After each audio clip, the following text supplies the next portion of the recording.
새해 복 많이 받으시고 주의 평안과 은혜를 더 깊이 더 풍성하게 누리시는 올 한 해가 될 수 있기를 바랍니다. 2021년 우리 새해에 우리 처음 말씀은 우리 누가복음 말씀으로 우리가 시작합니다. 1월 4일 월요일 우리에게 주시는 하나님의 말씀은 누가복음 2장 1절에서 20절까지의 말씀입니다. 낮은 곳으로 오신 왕이란 제목으로 말씀의 은혜를 같이 나누겠습니다. 요즘 젊은 세대들은 태어날 때부터 불공평한 이 세상을 금수저와 흙수저로 표현합니다. 금수저는 태어날 때부터 입에 금수저를 물고 나온 사람들입니다. 공부를 열심히 하지 않아도 부모님이 물려주시는 유산과 건물이 있습니다.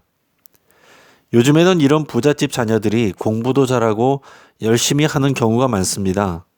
이렇게 부와 안정된 삶을 타고난 아이들이 성격이라도 나쁘면 드라마에서처럼 미워라도 할 텐데 공부도 열심히 하는 데다 모범생인 경우들도 많이 있습니다. 반대로 흙수저로 태어난 아이들은 열심히 일해도 미래가 보장되지 않습니다. 예전에는 개천에서 용 난다라는 말이 있었지만 지금은 개천에서 용이 날 수 없다라고 말하는 시대가 되고 있습니다. 교회 다니는 청년들 중에서도 복음의 정신보다는 세상에 돌아가는 상황에 더 빠르게 적응하려고 하는 경우들이 많이 있습니다. 하지만 하나님이 우리에게 주신 복음은 금수저와 흙수저로 나뉘지 않습니다. 세상의 성공 방식을 따르지 않습니다. 세상의 금수저가 흙수저가 되고 세상의 흙수저가 금수저가 되는 통쾌한 반전의 역사가 복음 안에 있습니다. 오늘 본문은 요셉과 마리아가 베들레헴에서 말구유의 아기 예수님을 낳는 장면을 다루고 있습니다. 세상의 구원자가 이 땅에 오시는 장면부터 이 세상의 성공 방식을 통쾌하게 깨고 있습니다. 오늘 본문을 통해서 우리가 보게 되는 것은 먼저는 세상의 왕을 들러리로 만들고 있는 하나님의 역사입니다. 오늘 본문은 가이사 아구스도가 영을 내려서 모든 백성들이 호적을 정리하러 이동하는 장면으로 시작합니다. 호적을 정리하는 이유는 인구조사를 통해서 세금 징수를 더 많이 거두려는 것입니다. 가이사 아구스도는 카이사르 아구스투스로 불리는데 그의 이름은 옥타비아누스입니다. 그는 율리우스 카이사르의 조카였습니다. 주전 31년 악티움 해전에서 안토니우스와 클레오파트라의 군대를 이기고 제국의 유일한 통치자가 된 사람입니다. 세상에서는 가이사 아구스도가 1인자입니다. 하지만 오늘 세상이 알아보지 못하게 태어나는 어린 아기가 신 중의 신이요 왕 중의 왕이신 여호와 하나님의 아들이십니다. 아기 예수님이 진짜 이 세상을 다스리시는 왕이십니다. 그 당시에는 가이사 아구스도와 마구간에 태어난 아기 예수의 신분과 명예는 비교할 수 있는 대상조차 되지 않았습니다. 하지만 실제로는 세상의 왕인 가이사 아구스도는 예수 그리스도가 이 땅에 오시는 놀라운 역사의 들러리일 뿐입니다. 그는 영화의 조연처럼 예수 그리스도의 탄생이라는 작품에 사용되었습니다. 그가 호적 정리를 명하였기 때문에 다윗의 자손이었던 요셉이 마리아를 데리고 자신의 고향인 베들레헴으로 가게 된 것입니다. 그리고 만삭이었던 마리아가 거기서 아이를 낳게 되었습니다. 이것이 다 우연처럼 보이지만 그러나 예수님이 베들레헴에서 태어나시게 될 것은 이미 미가서 5장 2절에서 예언되었습니다. 미가서 5장 2절 말씀입니다. 베들레헴 에브라다야 너는 유다 족속 중에 작을지라도 이스라엘을 다스릴 자가 내게서 내게로 나올 것이라. 그의 근본은 상고에 영원에 있느니라. 아멘. 하나님의 약속이 성취되는 데에 세상의 왕이 들러리로서 쓰임받는 것입니다. 화려한 왕궁에 있는 자가 아니라 초라한 마구간의 여물통에 있는 아기가 세상의 진짜 왕이십니다. 오늘 본문은 또한 미천한 목자들에게 천사가 방문하는 모습을 보여주고 있습니다. 구약에서 오랜 시간 동안 예언되었던 이 메시아의 탄생은 너무나도 조용하게 이루어졌습니다. 왕도 귀족도 종교 지도자들도 몰랐습니다. 그런데 오늘 누가복음에서는 이 놀라운 소식을 하늘의 천군 천사들이 직접 알려준 사람들이 있었습니다. 그들은 밤의 들판에서 양을 치던 목자들이었습니다. 대제사장들도 있었고 레위인들도 있었습니다. 바리새인들과 서기관들과 사두개인들도 있었습니다. 하지만 하늘의 천사들은 그들을 찾아가지 않았습니다. 유대교를 대표하는 종교 지도자에게 천사가 나타났다면 예수님의 탄생은 일찍부터 공신력 있는 뉴스로 평가받았을 것입니다.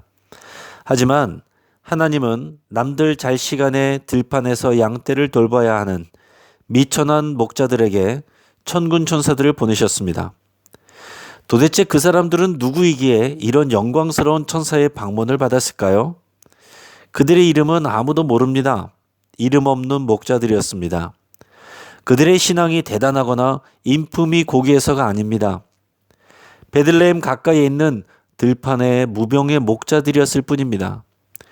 그들이 천사의 방문을 받고 예수님의 탄생을 목도할 수 있었던 것은 전적인 하나님의 은혜입니다.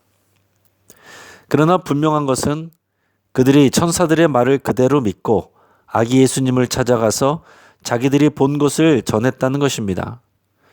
그리고 자신들이 본 모든 것으로 인해 하나님께 영광을 돌렸습니다.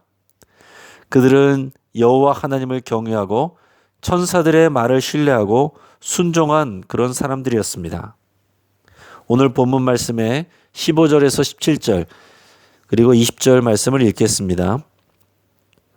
천사들이 떠나 하늘로 올라가니 목자가 서로 말하되 이제 베들레헴으로 가서 주께서 우리에게 알리신 바 이 이루어진 일을 보자 하고 빨리 가서 마리아와 요셉과 구유에 놓인 아기를 찾아서 보고 천사가 자기들에게 이 아기에 대하여 말한 것을 전하니 20절입니다. 목자들은 자기들에게 이르던 바와 같이 듣고 본 그 모든 것으로 인하여 하나님께 영광을 돌리고 찬송하며 돌아가니라. 아멘.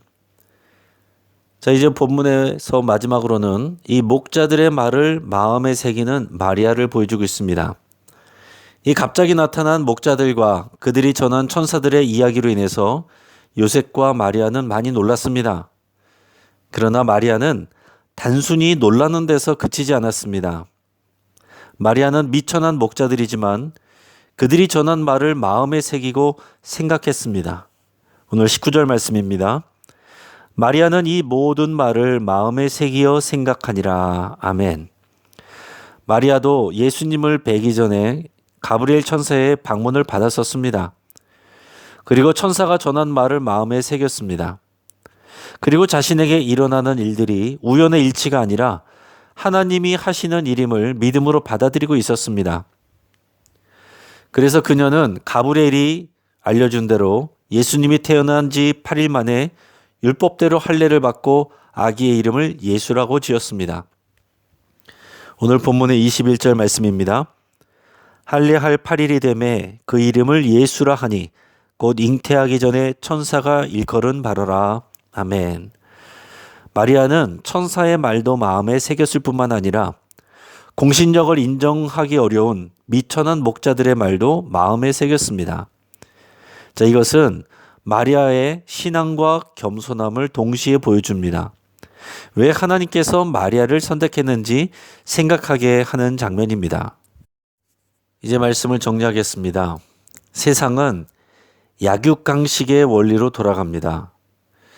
그 힘이 돈이든지 지식이든지 권력이든지 대물림이 되고 자기들끼리 공유됩니다. 하지만 복음은 철저하게 세상의 원리를 따르지 않고 하나님의 방식을 따릅니다.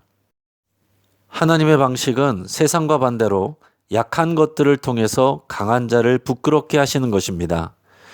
약한 자를 사용하시기 때문에 약한 자의 능력이 아니라 오직 하나님의 능력과 뜻과 권위가 드러나게 되는 것입니다. 예수님은 마구간 염을 통해 누이셨고 미천한 목자들이 천사들의 방문을 받았고 마리아는 미천한 목자들이 전한 소식을 마음에 새겼습니다. 오늘 우리의 삶과 형편이 약하고 미천할지라도 하나님께 소망을 두기를 바랍니다. 세상의 방식으로 바라보지 않고 복음의 시각으로 내 자신과 세상을 볼 수 있기를 주의 이름으로 축복합니다. 이제 말씀을 붙잡고 함께 기도하겠습니다. 세상의 평가에 움츠러들지 않고 세상의 방식을 따라가지 않기로 결단하며 기도할 수 있길 바랍니다. 또한 하나님의 복음을 더 깊이 이해하고 누릴 수 있기를 소망하겠습니다. 연약한 우리를 찾아오신 예수님을 인해서 하나님께 깊이 감사드릴 수 있길 바랍니다. 우리의 가정을 위해서 기도하겠습니다. 우리 사랑하는 가족들이 복음으로 무장된 용사들이 될 수 있기를 위해서 함께 기도하겠습니다. 하나님이 허락하신 2021년 하나님의 은혜로 성장하고 회복하기를 위해서 함께 기도하겠습니다. 이번 한 주간 한파가 지속된다고 합니다. 하나님께서 성도들과 가정을 지켜주시기를 위해서 함께 기도하겠습니다.